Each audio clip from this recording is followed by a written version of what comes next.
বাইরে ভাই, যেদিন আমি এই রেসিপিটা তৈরি করুম সেদিন আমার চাইল এক মুঠ বাড়াই দিতে হবে। কারণ আমি এই রেসিপিটা যেদিনে আমি তৈরি করি ওই দিনে মানে পাতিলের ভাত আর একটা থাকে না, সব ভাতগুলো শেষ হয়ে যায়।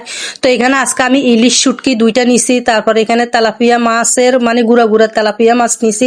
দোনোটা এক করি আমি একদম মানে ব্লেন্ডার করে ফেলছি। তো এই তো এখানে দেখুন একদম পেঁয়াজের পরিমাণটা কিন্তু এখানে বেশি দিছি, কিন্তু এই রেসিপির ভিতরে কিন্তু পেঁয়াজ লাগবে বেশি। তো এখানে আমার মানে চুলাটা মানে ভেঙে গেছে, কিছু মনে করবেন না, গরিব মানুষ তো তাই।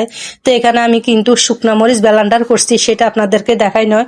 তো এই শুকনা মরিচের সাথে হলুদ, তারপর মরিচ, লবণ দোনোটা এক করি, তারপর এখানে আমি পেঁয়াজের ভিতরে দিয়ে দিছি।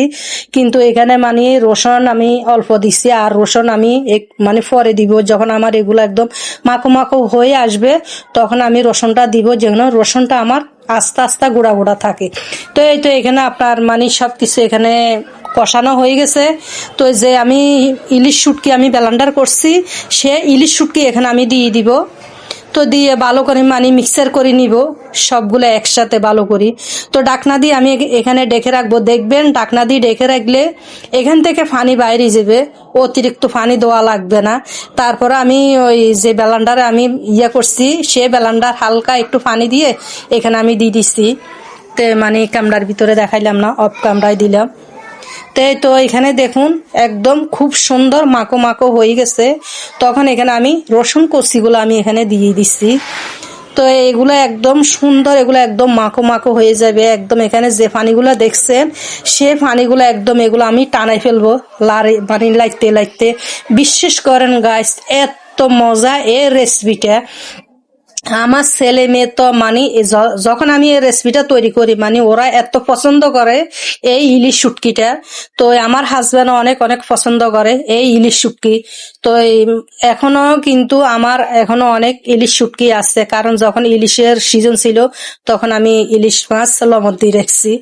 তো এই তো আমি এক চুলা এখানে ভাত বসাইছি, ভাত হয়ে আসছে।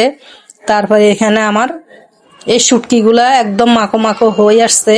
তো যারা যেখান থেকে আমার ভিডিও দেখতেছেন আপনারা প্লিজ ভিডিও টেনে টেনে দেখবেন না, আমরা পুরা ভিডিও দেখব। ভিডিও দেখি ইলিশ শুটকির রেসিপি আপনাদের থেকে কেমন লাগতেছে আপনারা কমেন্টে বলবেন ইলিশ শুটকির রেসিপি কেমন। তো লাইক দিতে বলবেন না। কুলসুম রান্নাঘর সাবস্ক্রাইব করে দিয়ে আমার পাশে থাকবেন। তো আমার নতুন বন্ধুরা যারা এখনো চ্যানেল সাবস্ক্রাইব করেন না, চ্যানেল সাবস্ক্রাইব করে দিয়ে পাশে থাকবেন। তো আপনাদেরকে অসংখ্য অসংখ্য ধন্যবাদ আমাকে সাপোর্ট করার জন্য, আমাকে ভালোবাসা দিবার জন্য। এইভাবে আমরা যেন একে অপরের পাশে যেন সবসময় যেন থাকতে পারি। আসলে আমরা যে কোনো জায়গাতে আমরা একা একা আমরা কখনো চলতে পারবো না।